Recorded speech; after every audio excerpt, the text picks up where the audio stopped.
This episode is sponsored by Free Market Kids. Join the league of families who are transforming family time into unforgettable Bitcoin learning experiences. With our Hodl Up Bitcoin mining board game, you're not just playing, you're building bridges, creating memories, and unlocking the brilliance of the future one block at a time. Hi everyone, welcome to Unchatter. Today you're listening to a conversation I had with Vivian. Thank you, Vivian, for coming on the show. I'm so excited to dive right in because I think you have a really interesting story to share. Can you start by giving us a little intro on your background? Yeah, for sure. So my name is Vivian Chang, and I was born and raised in Beijing, and then later on spent my entire adulthood abroad in North America and Europe. So right now I'm in West Coast Canada. I'm relatively new in Bitcoin, actually. I'm only a class 2021, but have the privilege to really delve into the space in the past few years. So right now I work in marketing and PR for Bitcoin companies, and I'm running my own podcast called Live with Bitcoin, focus on the human side of Bitcoin. Tell us more about life with Bitcoin. Yeah, so I was working with many Bitcoin companies, and because I'm in marketing and PR, so I'm usually the one who's like reaching out to different conferences and podcasts to try to place my clients onto the show as speakers. And what I realized is that there's so many great Bitcoin content out there, but a lot of them are very technical and they talk about what's been happening today in our society. And those are very timely and relevant and important content. However, what I realized is that not everybody is technical, not everybody likes numbers. And let's face it, we live in a quite chaotic and can be depressing world. And I find these content a little bit stressful sometimes personally, and they are like anxiety inducing. So I actually feel like, oh my God, like what I'm gonna do in this world after watching these content. And when I first got into the space, the biggest hurdle for me to get Bitcoin was actually the technical side. I'm not a technical person at all. I didn't grow up liking numbers and I wasn't good with numbers. So for the longest of time, I didn't take the time to learn it because I thought it was too technical for me because I'm not from a computer science background or I'm not a cryptographer and it is just too complicated for me to even bother to try it until I'm in the space and I realized this is not the case. And it was actually the human side of Bitcoin that get me hooked, provides how it provides freedom, how it provides options for people, not only in emerging markets, but also for basically everyone in the world. And this is when I realized, oh, there's a gap in the space that we should focus more on the human side of Bitcoin. Because if you think about it, it is the Bitcoiners, the individual people, the combination of individual people are driving this force. Is all of us building, huddling, spreading the word, and bringing new people onto the space that will ultimately make the difference. So, what I really wanted to do is to focus on individual transformations, focus on individual Bitcoiners' journeys and change and transformations through the lens of Bitcoin. And we're also very early to the point that we don't necessarily see a lot of Bitcoiners in real life. So I thought it's a great opportunity for us to get to know Bitcoiners individually and to learn from Bitcoiners. Yeah, our mission is so aligned. It's very, very exciting to be talking with you. Especially as women, I think we feel very isolated in even within the small space of Bitcoiners. And so connecting with other women is so important. So I just want to applaud you. I think you're doing amazing work and, keep going, keep going. This is very exciting. Do you mind if we dive just a little bit into your background? Just, setting a stage for people to understand where you're coming from. You're originally from Beijing. Can you tell us a little bit more from the money side of things, what life was like growing up? Right. Growing up, I guess I was a very normal kid growing up, and I belong to the one child generation, so I'm the only child in my family.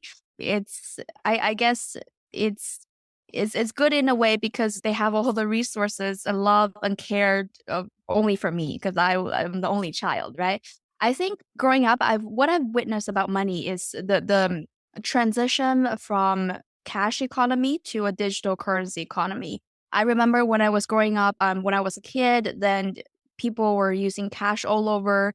I don't think China has a particular phase of credit card even. So the transition between cash to mobile payment happened almost instantly or within a very short period of time. And most people don't have a credit card. They literally just transition from cash to paying with WeChat, Alipay, those mobile payment giants that's out there.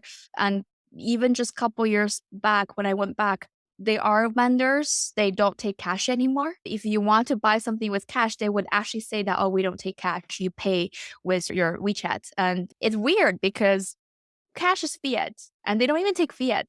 So the mobile payment side of things already got so sophisticated that you can't go out without your phone.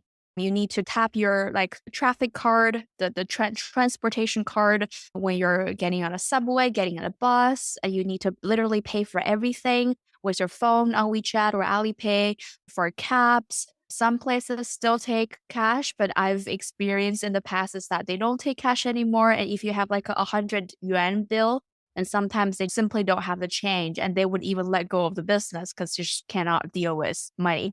So it's definitely very interesting growing up witnessing that change. And versus in Western world, like in Canada, credit card is very normal. Some people have multiple, but in China, I don't see many people even have the need to get a credit card. I did not realize that. That's a really interesting fact. I feel like using a credit card changes our perception of what money actually is. So when we spend money, if you have a wad of cash and you're handing it out as you're spending it, you feel the pain of it leaving. But when you're swiping the credit card, you don't necessarily feel the pain. So if in your culture you completely skipped that credit card phase, what kind of psychological change toward money did you notice or not notice between using cash that they can feel in their hands and just swiping with a phone? Right. The process would be the same. Like the psychological transition would be the same because now you're removing the phase of actually giving out the money and it's all very digital. So the pain of spending is obviously removed. And with credit card, obviously you can kind of have a limit, you have a credit limit and you can spend more money before you even have it. And even though trying to kind of skip that phase of having credit card, there are many like businesses that are dedicated to small loans and they make it so user friendly that you can just borrow money at a rate very, very fast without much credit available. So this is another problem that the young generation of China is facing is that they are kind of getting sucked into these little loans. And then before they realize, they're like, oh my God, I owe $2,000, which is a lot for, let's say, a 20-year-old who's still receiving money from their parents, but want that extra upgrade for lifestyles and they get hooked into these small loans. And then when I realize it's like, oh my God, I can't deal with this. And the interest pile up. So the pain of spending money is definitely reduced by going digital. And even though the credit card phase is skipped, people still are struggling with debt. That's interesting. So it's really kind of like a credit card, but not called a credit card because they are still dealing with Yeah. credit, right? Yeah. Yeah. Okay. So you went into Bitcoin through your job. You were initially intimidated because of the technical side. How did you overcome that and become so convinced that you are now running your own podcast about Bitcoin? Right. So I'm among the lucky group because I see so many people that are trying to work for Bitcoin, trying to switch from a fiat job to a Bitcoin job. And I did it backwards. So I was freelancing at the time and I got a part-time gig servicing Bitcoin company without any knowledge or experience. But I'm someone who's always on the lookout of new things. I like to surprise myself. So I pick up the job and for a while I didn't need to get into too much details of it and I struggle a lot. Like I remember walking on the street listening to this podcast talking about blockchain 101 and I was just so overwhelmed and and bored to be honest and I feel like I need to learn about this thing that I'm not particularly interested in. And that lasted for a few months. And I think it's really started to shift after I understand the technology enough to the point that I know that, oh, you can use it for remittances, you can use it as a store of value to fight against inflation. And that's during COVID. I'm the only child in my household, and growing up, I feel this massive guilt because I feel very fortunate to have a family full of love and care and support. I'm financially provided for. I have good resources and opportunities around me versus, kids in Africa, kids in many underdeveloped markets. They're starving, there's no electricity or water, and these things bother me. So I avoided news for years and years and years. Like growing up, I didn't really watch news. I tried to disassociate myself from it just to avoid the massive guilt that I feel as a survivor or as a lucky person until I realized, oh, like what Bitcoin is and what impact it has for these markets, these places. And I got hooked by how much option it gave to people, how much autonomy it gives people to actually pursue what's important in life, like love, meaningful connection, build a legacy, self-esteem, confidence. Like I can go on all day, but these are the things that Bitcoin actually eventually allow you to pursue versus before you're just really struggling to put a roof on your head to really provide materially for your family and loved ones. And there's very little energy and resources left to pursue and really go after what it's like to be a human. And by working in the space that I'm lucky enough to start to make an impact, and that's highly fulfilling and gave me a sense of purpose. Everybody complains about not enough women in Bitcoin, and I feel that myself, but they do exist. I've seen so many great women in the space that I've connected with. We are out here. It's just we're kind of outnumbered right now, but it's not going to be forever.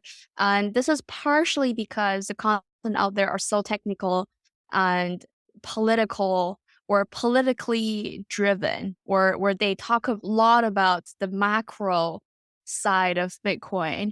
And it's all good and well, but for women, we approach the world in a different landscape. Like we are just completely different from men, and we approach world in our own philosophy in a more emotional and fluid way, and we focus on the little things while having a low time preference. So these things are not as well represented in the space. So I saw the gap. I feel like this is something that I can contribute to.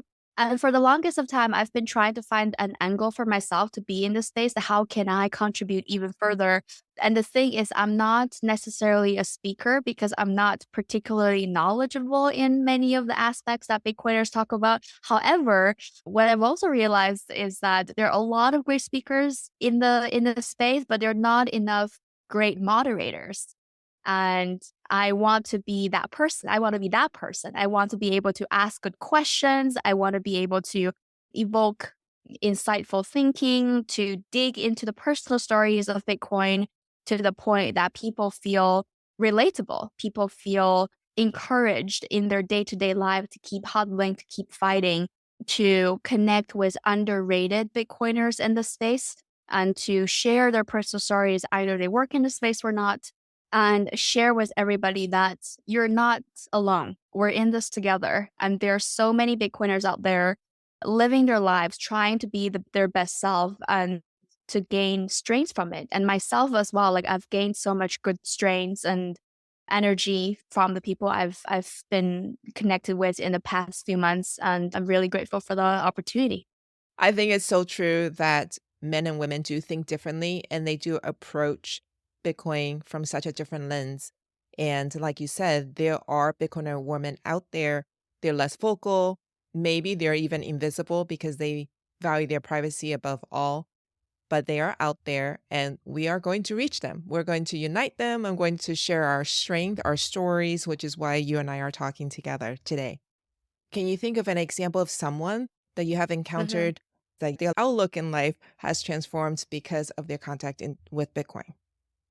Oh yeah, of course. So I work with a lot of emerging markets, and that includes people in Latin America, Africa, Southeast Asia, and all over the world, like Middle East countries. General consensus is that sometimes they were not in the space per se, and then before Bitcoin, it was very much of a I don't know if I have an option, so I have to play along because I have no other option. But then after Bitcoin, what I realized is their whole outlook on life would change because now they have the opportunity to opt out to preserve their wealth, especially in countries with very high inflation. They were able to really preserve their wealth and to have the luxury to think on a low time preference. Because if you're in countries like Venezuela, Argentina with hyperinflation, even if you want to adopt a low time preference lifestyle, it's not possible because you have to provide and you have to get the most of what's in your pocket.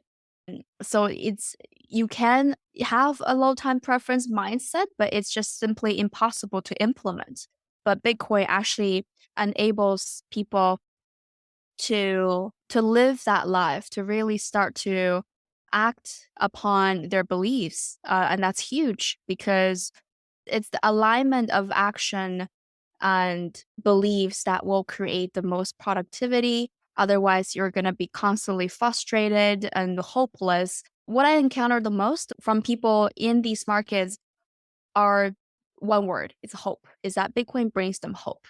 Otherwise, it's just coping. Otherwise, it's just reacting to their current circumstances without a long-term perspective. They're just getting by the day, and it's frustrating. But Bitcoin actually offers them hope and a positive outlook for their own life and their family's life. And to have hope in anyone's life, it's a huge thing. Yeah, for sure. Just to clarify for the listeners out there who are not familiar with that concept of time preference, low versus high, would you mind going into a little bit of detail about that?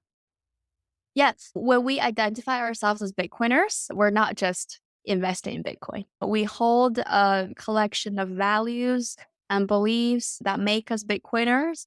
And one of the most important ones is low time preference. So, low time preference is kind of like delayed gratification. It means that you're willing to sacrifice today in order to gain more in the future. And when you have a high time preference, it means that you want to maximize the satisfaction today versus in a low time preference standard, you're constantly thinking about the future. You're not in a rush to see result right away. And you're willing to wait and be patient and work to secure more prosperity in the future. And women naturally have that because when they start a family and have kids, like kids don't just grow like overnight, right? It takes decades and decades of care and love and support for a kid to really mature and have their own life. And women naturally have that low time preference when they become moms. And I've talked to many people and they've told me that women moms actually get Bitcoin way faster than the dads because they're open minded. They're constantly thinking about the future, what's the best for their family and children, to the point that they already have a low time preference to adapt themselves into the Bitcoin mindset. They just don't know it yet. It's really interesting you said that because I have observed the opposite, actually. So, my husband and I, we went to two homeschooling conferences last year, and the total attendees of those two events combined were about 25,000. So, pretty massive number of people. And what we found was almost every single family that came by, the dad was the person who was in charge of finances, and when I tried to talk to the moms about Bitcoin, she would say, "Well, my husband handles the finances." And then like that's it. That ended the conversation. And I have found that to be true in a lot of places that we have visited. There seems to be this sort of delegation, a natural delegation, because when you're running a household and you've got kids running around, you've got to divide and conquer. Everybody can't do everything. And so you have the Yep. men working and handling the finances, the wife or the woman would do the childcare and mostly, not all the time. There's a generalization, but that's what I have found. And that's one of the reasons why I'm personally working hard to reach moms out there because, like you said, they are already looking at the world in the same way. And Yes. yet, right now, it's a delegated task. Understanding money, understanding investment, it's a delegated task, but they have direct influence over their kids through just the amount of time that they have with their kids, being the majority caretaker, mostly. And so that's an interesting observation that you have made. Yeah, tell us more. Like, give us some examples. Are you able to describe some people that you have come across? And maybe you and I can put our heads together and see how we can communicate better to one audience or another. Yeah, so learned about this through one of my guests. So I talked to Billy Junjo, and he's a content creator for Bitcoin in South Korea.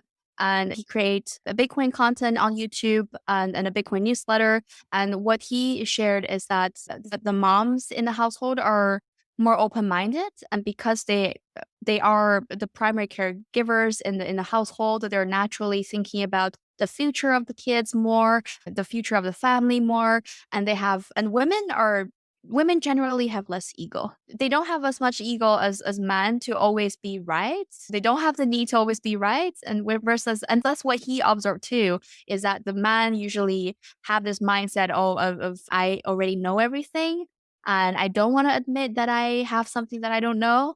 So there's the ego part that men have to get across when they come into the space of Bitcoin because it's a very complex subject and it takes a lot of you need to properly go down the rabbit hole and make time and effort to learn about this before you can fully understand. And a lot of people may not be able to get past the ego stage to admit that everything they've told what they're used to around them is a lie. And that takes courage and that takes the ability to unlearn yourself. And not everybody can do that quickly. That's really interesting. I wonder if that has some cultural aspect to that. So Scott and I, when we travel, we're experiencing that most Bitcoin meetups are, I would say, 90% men.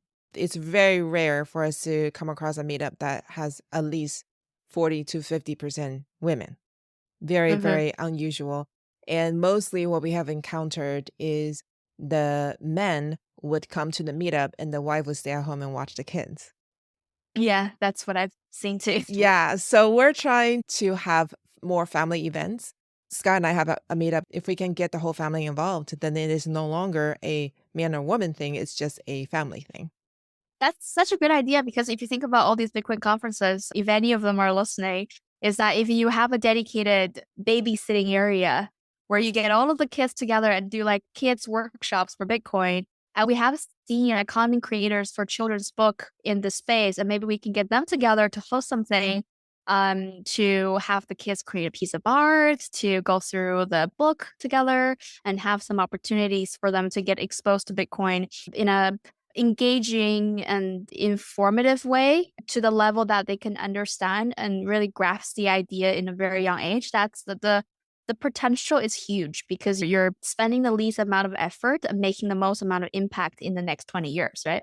That's what I observed when we went to the homeschooling conferences is you have the main event, the main hall where all the vendors are, and then they have the speakers and everything, but they have a dedicated children's room and it's divided into, I think, two or three groups based on age. And while the parents are roaming around the exhibit hall, the children are building friendships and doing activities, and they look forward to the conference with their parents. And it's not a, all right, mom or dad, they're going and we're going to be stuck with a babysitter kind of thing. So if we can make our Bitcoin conferences family friendly and have that, right? The parents go into the exhibit hall, they go to the workshops, and then the children, like you said, they have games and authors reading stories and crafts and things, just exposing them so that it's a conference that everybody looks forward to every year. That would be amazing. Yeah, that would be. Let's talk about your parents. Are they orange pilled? Are they resistant? What's going on with the older generation? Right. They're not orange pilled. I would put it that way. They know that I work in Bitcoin and they think I'm living a very mysterious lifestyle because they cannot fully grasp what I'm doing. They know I'm hosting a talk show and I've recorded episodes at home when they're around. I think at this point in life, because I've been abroad, I've been on my own since 18 years old. So they've kind of have the by now they've have enough a lot of respect and support of how far I've already made for myself. And they're very proud of that. And I appreciate that. And to the point that they respect and support how I choose to live my life, even though they don't fully understand what I'm doing or see some risk. And like many people out there, they have a slightly skeptical view. They don't know how stable this industry is. They don't know if it's safe, both legally and in a lot of other aspects. They don't have a complete understanding of what Bitcoin is. And I don't really actively try to orange pill them because it's more than just Bitcoin. It's not just Bitcoin. If I want them to fully understand Bitcoin,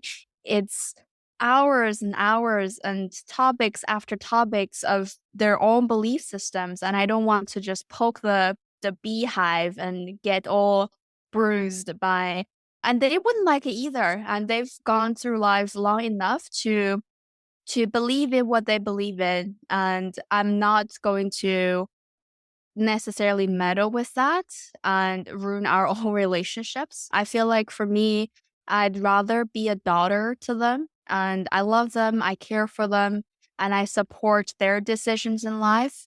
And I want the freedom to live my own life. I try to keep our relationship very loving and caring and try not to get like I'm a peace seeker. Like I don't try to get into fights actively with them s- to the point that I actually spend very little time talking about Bitcoin with them. And both of them, they don't speak English. I will ask them to watch my show if they were to speak English, but they don't. So they will just have to trust me that I'm using my best judgment. That's a very healthy attitude toward orange pilling. I think everybody has their own journey, right? You never know what might trigger them to start asking questions. So, Yeah, exactly. yeah. What about your friends? What is it like talking to other 20-year-olds about Bitcoin? Right. So my current friend group, they are some of them are Bitcoin investors and they are hodlers, but they wouldn't necessarily be Bitcoiners. Like they wouldn't identify themselves as Bitcoiners. They're not quite familiar with the values, the belief systems of the Bitcoin ecosystem. And that's totally fine. I would consider them normie friends or friends with like good Bitcoin exposure. And that's great financially. I am not toxic at all. Like you can in my own social circle, if you're not on Twitter and follow me on Twitter, like they can typically have no idea that I'm a Bitcoiner. Like in my personal Instagram, it's a private account and there's like zero Bitcoin content out there. So I'm not like toxic in that way to have to like never shadow about Bitcoin and talk about Bitcoin all the time. Like I'm not that person. I'm already working in the space enough and I like to expose myself in different aspects. And I don't think I'm fully defined with only the label Bitcoiner, and I have like many other sides outside of my work and in my social life.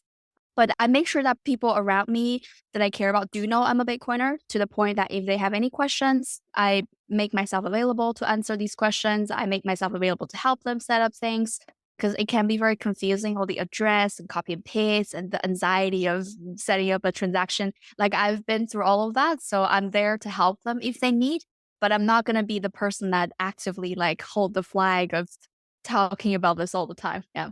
Again, I feel like that is such a healthy way of viewing it. My husband and I, when we talk to our four kids, we have this sense of urgency because we have lived through decades of experience in the current financial system, and we've felt the pain of it being so unfair. And so we have this sense of urgency to pass on our knowledge and our wisdom And of course, the more you try to do that, the more your audience is going to be like, whoa, whoa, that's too much, So I should take the advice from you and just like chill, just sit back and just relax. I think at the end of the day, it's about what they care about. And like I'm coming from a marketing background, and the number one thing we kind of learn is that you have to understand what your target audience wants in this case. Like, what do they care about? Because just like I started life with Bitcoin to focus on the human side because I don't care about the technical stuff. Like, I don't care about like banks falling down. It's too much for me. But I'm interested in humans. I'm interested in human stories and how they've become who they are. So you just have to understand what they care about and what they think is cool, especially for kids. Like being cool is a big thing. And then try to spin Bitcoin or find the commonality between what they think is cool and with Bitcoin. And they'll be like, oh, I want to be cool. And how can I be cool through Bitcoin? And then they will be like more interested, right? Okay, so how can you be cool with Bitcoin? What would you suggest? For kids? Well, for I would say high schoolers and up. I think little kids are easy. They are so easy. They have no filter that they have put up, no walls. You tell them something like, okay, I love working with the little kids, but I'm talking teenagers and up. Mm-hmm. Well, just thinking on the spot, maybe like sometimes like a Bitcoin is a payment method. So, for example, if they're into, let's say, K-pop, and then they want to buy this piece of CD or this poster from someone on the internet, and then you can pay them by Bitcoin, and it arrives instantly. Or this person only takes Bitcoin, and you have to buy it with Bitcoin, otherwise you cannot have this CD that you really want. You have to find a use case there for them. So that can be one thing. And then maybe when you give them money, but instead of give them pocket money, you say, I'll only give you this money in Bitcoin. And then if they want the money, they'll have to like figure out themselves how to receive, right? Because they want the money. They will go through the hustle just so that they can receive that pocket money. And then they actually go through that learning process themselves and figuring things out. It's a great entry point for Bitcoin. Later on, when if they have some Bitcoin left, they're gonna be saying, oh, like it's going up, it has doubled and tripled. And then they'll be like, oh, this is something, because normal money doesn't do that. That's so true. Here's my concern though. I have 4 kids. The first one that I was able to orange pill, she went into Bitcoin as it was sliding downward when it went from Yeah. 68 to 16. And so if we were to give them a wallet and they're watching their money go down the slide, what do you tell Hmm. them? Because it's still going Right. up and down right now. Yes, and this is particularly why I'm not toxic and talk about Bitcoin with all of my friends because of this. Because of this, like I don't want to be that person. And if they ask for my thoughts on Bitcoin, I will tell them if you are not willing to hold it for at least 2 years, just don't bother with it at all. And I tell them before they get into it to have the mindset of hodling before I even tell them to get into it, because it guaranteed if they see the price going down from 60 to 16, then obviously they're going to be like, what the heck? Right. But I think to your question, it will come back to the fundamental values of it's not just money. It is money, and it's primarily money, but it's way bigger than money. And it's about the type of person you want to be. It's about the life you want to create for yourself and the people you care about now and the future. And I would actually go back to the roots of values and beliefs and why this is created in the first place and what is the impact. Because most kids are, especially Bitcoiners kids, are provided for. And when you are a kid, and rightfully so, you don't have the understanding of how the monetary system work, how the society work. And I would actually take a step back to uncover some of the information about how the society works, how a family work, and the importance of having money and the importance of creating a life for yourself, and how Bitcoin ultimately allow you to do that. And the very concept of proof of work and lower time preference will help them to build that conviction. And if you give them a wallet with some Bitcoin in it, you should advise them at least don't touch it for a couple years. And then maybe you'll have some pushback, but they will know in 2 years. Do you have some resources that you can recommend to young people that are really cool that accept Bitcoin or is Bitcoin only? Right. A really good educational source that I have that I can recommend is called Why Bitcoin Only. I think it's whybitcoinonly.com. It's actually put together by a friend of mine, and you can find Why Bitcoin Only on Twitter as well. This is someone who spent endless amount of hours to put together a comprehensive, logical order of Bitcoin on the internet by the most prominent thinkers in the space and put together a comprehensive guide for people to understand the concept of Bitcoin and its implication. So it's definitely a really great resource to look into, if especially if you're like the researchy type. There's so many good information out there, but that side and the account is one of the most comprehensive and well put together guide that's out there about Bitcoin. So that's on the educational side. There are many companies and resources, brands are accepting Bitcoin. And I know that, like for teenagers, for example, a lot of the time they spend on listening to music, like pop culture, and they are right now we're seeing artists taking kind of Bitcoin donations or Bitcoin tips, and maybe if they find the artist that they like, they want to support, and they can support in Bitcoin, and these are great entry points. The two men you interviewed in the K-pop industry, Billy and Beck, they were mentioning specifically about K-pop music, and one of them mentioned that there's a Lightning store. K-pop is so popular now with young people. It doesn't matter Right. which culture you're from, everybody loves K-pop. So, what website were they specifically addressing when they were talking about the K-pop Lightning store? Right. Both of them, they're working on a Bitcoin music project called Way You Believe, and the website is wyb.so. The background is Channy. He used to be an K-pop idol, like a solid K-pop idol in a singing group. And then later on, he became a professional producer, a singer-songwriter, and he originally connected with Jimmy Song, and then got inspired to do a Bitcoin music project called The Way You Believe, because Bitcoin changes our way to believe about many things. So that's the idea of the song. And they're trying to leverage the influence of K-pop and the well production of it to bring Bitcoin mainstream. So that's the essence of the project. And what they were saying is that there's a huge crypto culture in South Korea, and very, very little people are actually Bitcoin only. So their music is on they have their own site, but it's also hosted on a site where I think they have a Lightning donation part, and it's a website that hosts a lot of music projects and receive support through Lightning Network, I think. Are you referring to the website that's called Wavelake? Or Yeah. I think that's the one. Yeah. okay. But wyb.so is their specific website for that Yes. project. Okay. I just want Yeah. to gather some resources for young people who Yeah, for want to sure. go into And Bitcoin I with something fun. Yeah, and I even contributed my voice in their project. I was the first one to record a demo for their demo song. Like I was acting as the lead vocal. So if you tune back to that episode at the end, you actually like hear my singing in the demo. That's really fun. So you're also a singer. Well, it's my hobby. Very fun.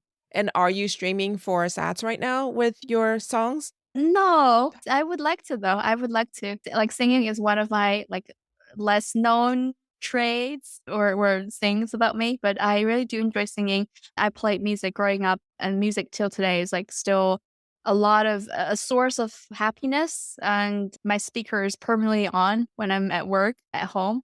So it's definitely an area of interest of mine growing up. So I think music, things, just hobbies in general that people care about. And if we find a common connection between these hobbies and Bitcoin, then it's gonna be natural for everyone to get it at one point. Yeah, for sure.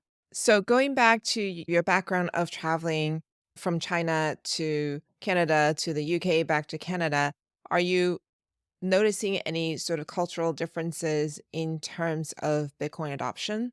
Actually, I don't know because I don't encounter a lot of Bitcoiners around me. Most Bitcoiners I've seen are on Bitcoin conferences, and naturally so. I think we're still very much very early in the space that we don't encounter. Like it's still a very it's a thrill if you see a Bitcoiner on the street and you instantly identify them. Like I'm usually the one who wears like Bitcoin related shirts outside, and I sometimes get eyed for it because not everybody understand this. Like I'm t- I have this statement on my Hinge profile, which is like a app to meet people, and there's a question, a prompt called "We will get along if," and I say we'll get along if you're a Bitcoiner, and I have people specifically they match with me just to send a vomiting emoji to that very statement. So we're that early. So I don't actually see tons of Bitcoiners in the physical locations that I'm in, and I'm hoping this will change very soon. I'm sorry you get those messages. That's awful. Come on, people. That's rude. I talked to a Bitcoiner woman who said, I don't know if I can ever date somebody who's not Bitcoiner going forward. Is I that kinda I kinda share that. I kinda share that. Well, at this point, it's not a deal breaker. But if they send me the vomiting emoji to that very statement, then of course, like that's like a no, hard no. But I also recognize there's so many Bitcoiners out there who don't know that they're Bitcoiners yet. Like they already have these values installed. They already believe, and they feel a deep sense of frustration with what's going on in the world today, and don't know why, and don't know how it can change. And what you need to do is just introduce Bitcoin to them. And then they'll be like instantly become Bitcoiners. Like these people are fine. But ultimately, I would definitely want my partner to be a Bitcoiner. Like it's gonna be a requirement, I guess. okay? Any last suggestions for women who are still sitting on the fence about Bitcoin? I think this doesn't specifically apply to Bitcoin, but really with everything. Women are very resilient, just resilient species in general. And oftentimes the drawback of it is that we're too adaptive in the sense that we sometimes take a more passive approach to adapt the environment around us rather than taking a proactive approach to create the environment around us.